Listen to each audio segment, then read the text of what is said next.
चित्रसेन नाम के गंधर्व थे जो राजा इंद्र के दरबार में गायन और वादन का कार्य करते थे। एक समय की बात है, वह चित्रसेन गंधर्व मृत्युलोक पर आए और बनैले पशुओं का संहार कर रहे थे। उसे भीषण भयावह वन में ऋषि शुक्राचार्य अपनी तपस्या कर रहे थे। ये चित्रसेन गंधर्व बार बार इस छोर से उस छोर को जा रहे थे, किंतु ऋषि को देखकर इन्होंने न शिष्टाचार किया न प्रणाम किया। जब महाराज शुक्राचार्य अपनी समाधि से जगे, उन्होंने देखा यह दिव्य पुरुष हमको देखकर न ही प्रणाम कर रहा है न ही कोई शिष्टाचार। नेत्र खोलते खोलते उस चित्रसेन गंधर्व को ऋषि शुक्राचार्य ने श्राप दे दिया कि अरे हे गंधर्वराज, तुम बहुत जड़ हो, ऋषियों महात्माओं को देखकर सम्मान करना नहीं जानते हो, अर्थात जाओ तुम जड़ हो जाओ। ये वही चित्रसेन गंधर्व वृक्ष बन गए। आज उस चित्रसेन गंधर्व ने शुक्राचार्य से हाथ जोड़कर पूछा कि हे स्वामी, मेरे मुक्ति का उपाय भी बतलाइए। तब ऋषिवर ने कहा था कि त्रेता में जब अयोध्या में भगवान श्री राम अवतार लेंगे, माता कैकेयी के द्वारा जब वनवास मांगा जाएगा, वनवास काल में जब सुर सरिता के किनारे भगवान आएंगे, तो वही जो देवदत्त निखात के घर में उनका पुत्र केवट बनेगा, वह तुमको काट कर ले आएगा और तुम्हारी इस लकड़ी से उस नौका को तैयार करेगा। जब भगवान तुम्हारी नौका में अपने चरणों को रख देंगे, तब तुम्हारा कल्याण हो जाएगा और उस केवट का भी कल्याण हो जाएगा। आज ये सारी कथा भगवान ने पार्वती जी को सुनाई है।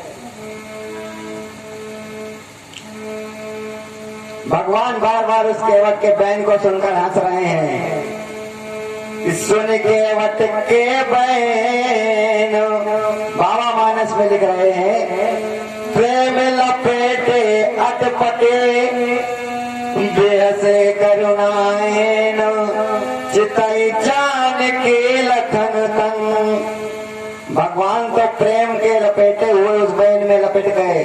भक्त ने जो प्रेम भरी वाणी, जो प्रेम भरे शब्द भगवान से बोले, भगवान उसी प्रेम में लपेट गए।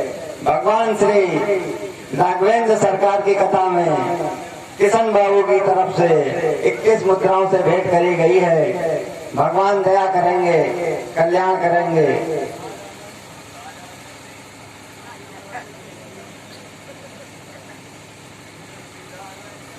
और भगवान की कथा में 21 मुद्राओं से हमारे ही गांव के रहने वाले बउआ लाल उर्फ बाबा जी के जीजा श्री हैं, उनके द्वारा 21 मुद्राओं से भेंट करी गई है। भगवान दया करेंगे, कल्याण करेंगे।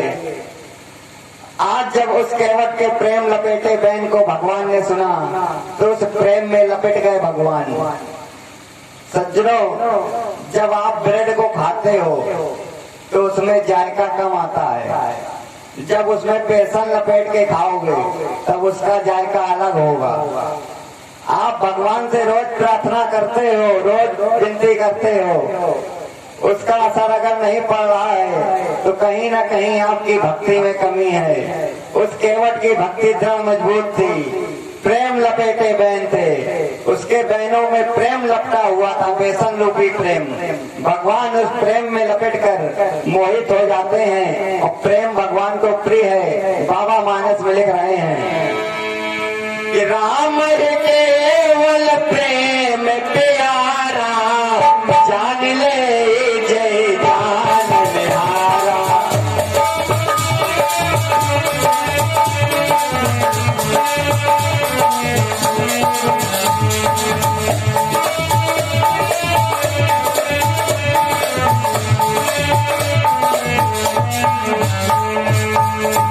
भगवान कहते हैं कि अरे हे केवट राज, वार्ता बहुत हो चुकी, अब हमको सुर सरिता के किनारे पहुंचा दो। केवट कहता है कि प्रभु, हमने जो बात कही है, जब तक आप उसको पूरा नहीं करोगे तब तक हम आपको पार नहीं कर सकते हैं। जब बार बार प्रेम भरी बात बोलता है तो भगवान कहते हैं कि चलो ठीक है, अगर तुम्हारी यही इच्छा है तो ये भी कर लेना। केवट कह रहा है कि प्रभु सुनो,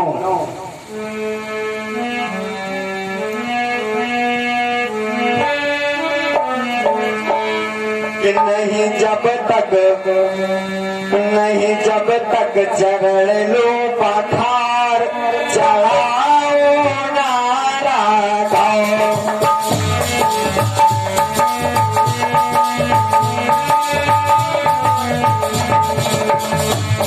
ये भगवान की कथा है श्री राघवेंद्र सरकार की।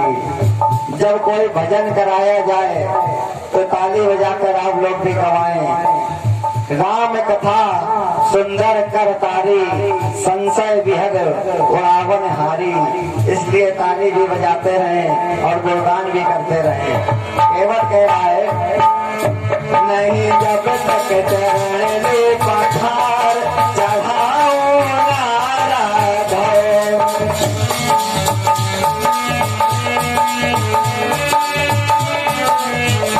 चाहे रूठो करो चाहे प्यार, चढ़ाओ नारा गाओ।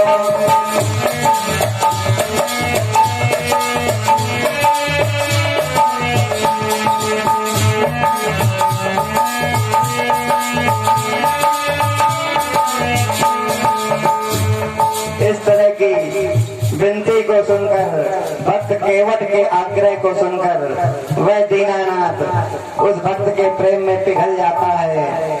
प्रबल प्रेम के पाले पड़ते प्रभु को नियम बदलते देखा। अपना मान टले टल जाए पर भक्त का मान न टलते देखा। आज उस भक्त का मान न टल पाए, उस भक्त के आग्रह को स्वीकार करते हैं और कहते हैं केवट, तुम्हारे मन में जो भी इच्छाएं हैं उनको पूर्ण कर लो। वह केवट भगवान का चरणोदक क्यों प्राप्त करना चाहता था? भगवान कह रहे हैं चरणोदक प्राप्त करने से प्राप्त क्या होता है?